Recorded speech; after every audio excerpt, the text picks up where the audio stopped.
Family politics একটি নীরব হত্যাযজ্ঞ। আর এটা এমন একটি জিনিস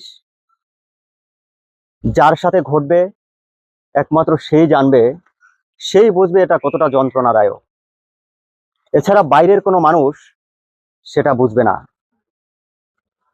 যেখানে প্ল্যান করে এক ছেলেকে মেরে অন্য ছেলেকে উপরে তোলা হয়, যেখানে প্ল্যান করে যেই ছেলের বউ ছেলে নরম ভদ্র তাকে কিভাবে মানুষের কাছে ছোট করা হয়, যেখানে প্ল্যান করে যেই বউয়ের সব কিছু আছে, আত্মীয় স্বজন সবার বাড়ি গাড়ি শহরের ভিতরে, আর তাকে সবার সামনে এমনভাবে উপস্থাপন করা হয় যে তার কিছুই নেই।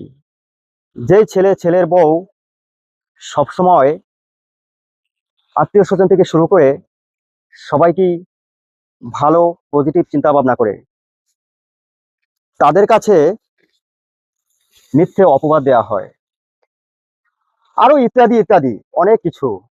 কিন্তু এসব কিছু চোখের সামনে নীরবে ঘটে, সবকিছু দেখেও চুপ থাকতে হয়, কারণ এরা বাইরের কোনো শত্রু নয়, এরা সবাই ঘরের ফ্যামিলির রক্তের মানুষ।